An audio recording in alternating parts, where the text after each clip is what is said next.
subscribe jangan lupa dan pijit tombol loncengnya ya.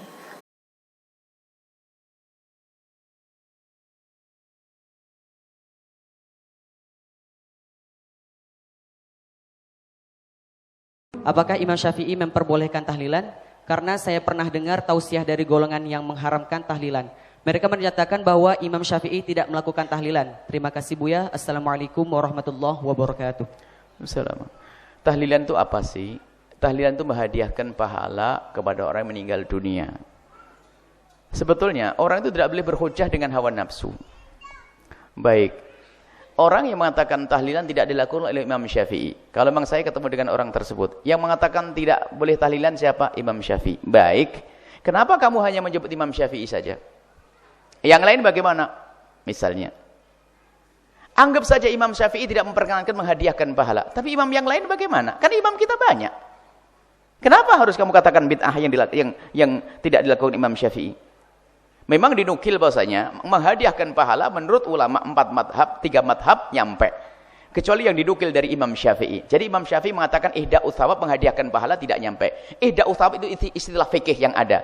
Ihda'u thawab adalah tahlil. Tahlil itu istilah yang sudah dilokalkan. Istilah tahlilan karena banyak la ilallah, la ilallah.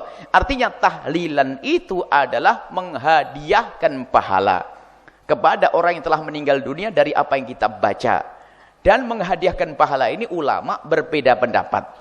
Jumhur ulama dari madhab Maliki, Syafi'i, Hambali mengatakan Pak itu nyampe. Dinukil dari Imam Syafi'i tidak nyampe. Satu yang harus kita pahami.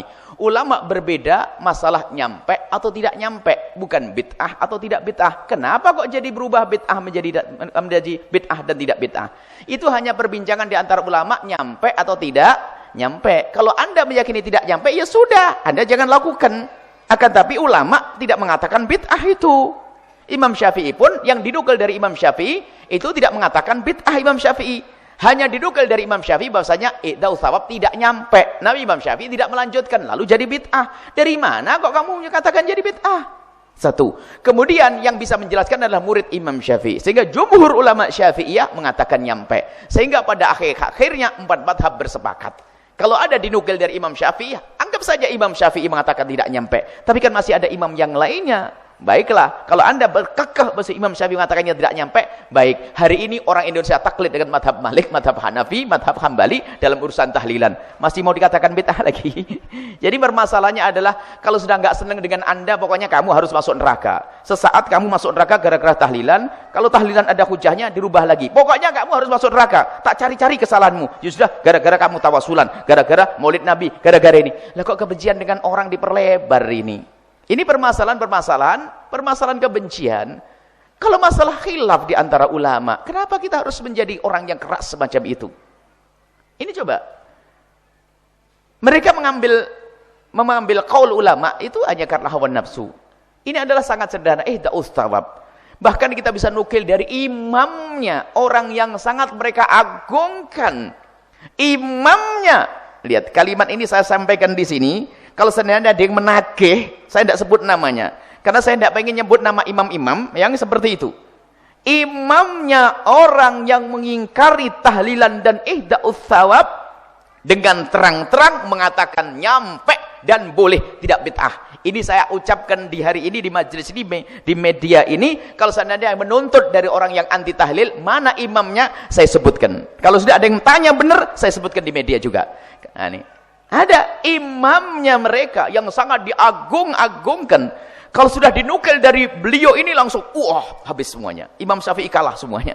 Itu pun ternyata dalam satu kitab, bukan salah satu kitabnya, ada beberapa kitabnya. Di antara yang jelas salah satu kitabnya sangat jelas mengatakan nyampe. Menghadiahkan pahala nyampe. Dan menghadiahkan pahala itu bahasa lokal kita namanya tahlilan. Ada yang mengatakan kalau tahlil sih boleh, kalau pakai an jadi bid'ah. Ada aja an bid'ah dong. an bid'ah. Jadi enggak. Jadi ini adalah masalah diskusi ilmiah. Ketahuilah wahai ahli iman, jaga lesanmu, jaga hatimu. Jangan mudah kita mengatakan orang lain bid'ah dan sesat. Menuduh orang berzina dosa gede. Menuduh orang mencuri dosa gede. Menuduh orang melakukan bid'ah juga dosa gede. Apalagi mereka punya hujah-hujah yang jelas. Kita perlu menjalin keindahan. Dan memang kadang begini loh anehnya. Di saat kami menjelaskan tentang tawasul ada hujahnya, Maulid Nabi ada hujahnya, tahlilan itu ada hujahnya. Tak taunya ada orang ngomong, itu Buya Yahya suka sering ngangkat khilafiyah. Oh, apa tidak ketuker ngomongnya itu? Justru saya ingin menjelaskan permasalahan ini agar orang tidak khilaf di dalam hal ini. Saya mengangkat, bukan saya mencaci yang lainnya. Kalau Anda tidak mau tawasulan, tidak mau Maulid Nabi, tidak mau tahlilan, ya silahkan Anda, mungkin Anda punya hujah. Saya tidak mengatakan Anda ahli neraka kok. Saya hanya menjaga umat yang sudah punya kebiasaan bertahun-tahun, berabad-abad ini. Jangan sampai diadu domba dengan kalimat-kalimat bid'ah sesat masuk neraka. Coba, apakah saya mengangkat masalah ini lalu mempermasalahkan? Bukan, justru saya ingin menjelaskan. Cuman fitnah selamanya akan ahli fitnah, kerjaannya tetap menfitnah dimanapun berada. Katanya ini selalu ngangkat khilafiyah. Loh, saya angkat khilafiyah sebagai sesuatu yang khilafiyah. Yang jadi masalah adalah orang yang nggak paham khilafiyah. Khilafiyah dianggap sebagai masalah qat'iyah. Khilafiyah dianggap sesuatu yang tidak boleh khilaf, kan jadi masalah. Sehingga kalau tidak ikut dia jadi syirik, bid'ah dan seterusnya. Makanya begitulah, ada maling teriak maling. Ini repot sekali. Ada yang suka meributkan masalah khilafiyah siapa? Kita ulama. Kita ini ngikuti para ulama yang mereka tidak pernah meributkan urusan khilafiyah. Khilafiyah tetap khilafiyah. Tapi ada orang yang nggak paham masalah khilafiyah, dikit dia ngomong bid'ah, sesat, masyarakat, mimbarnya penuh dengan kalimat bid'ah, caci maki. Sampai ulama-ulama besar seperti Abu Ya'sin Muhammad Maliki dibilang penyeru kepada bid'ah dan syirik. Syekh Mutawalli Sya'rawi dibilang penyeru bid'ah dan syirik. Orang-orang besar, Habib Umar bin Hafid dibilang penyeru bid'ah dan syirik. Bagaimana ulama besar? Ini lagi kalimat. Kalau Anda pengen data siapa yang mengucapkan, yang mengatakan Dr. Buti dikatakan penyeru pada kafiran dan kesyirikan serta bid'ah. Lah ini muncul dari orang-orang itu dan saya kumpulkan datanya. Kalau nanti dibutuhkan, saya keluarkan ini. Ini loh ungkapan ulama-ulamamu yang mencaci maki ulama-ulama lain hanya karena masalah urusan khilafiyah. Berarti kamu yang tidak paham masalah khilafiyah. Saya ada datanya. Baca Ratibul Haddad saja langsung dibilang ahli sesat, bahkan ini penyeru syirik Imam Haddad. Imam Haddad sudah wafat bertahun-tahun. Innalillah.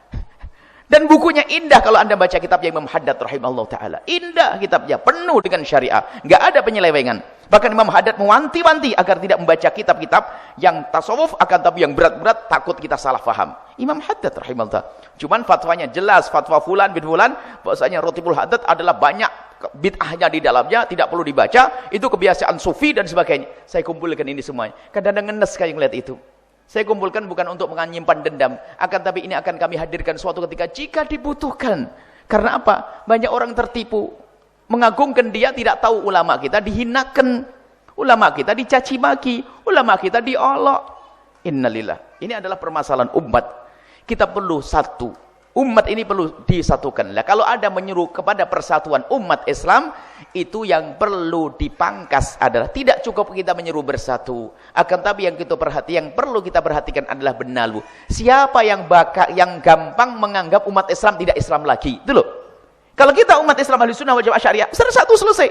Tapi yang jadi masalah di tengah-tengah, ente kafir, ente bid'ah, ente syirik. Lah ini kan memecah belah umat. Bukan kita ahli sunnati wal jamaati asy'ariyati. Kita bahkan Imam Abu Hasan Asy'ari mengatakan tidak mudah kita mengatakan orang lain syirik. Tidak mudah kita mengatakan orang lain bid'ah. Tidak mudah kita mengatakan orang lain keluar dari iman. Enggak mudah. Lihat, ini kan akidah kita. Jadi tidak gampang mengatakan orang lain keluar dari iman. Itu akidah ahli sunnati wal jamaati asy'ariyati yang sangat indah dari masa ke masa yang berjaya hingga hari kiamat. Dan nantilah syariat yang itulah syariat Nabi sallallahu alaihi wasallam.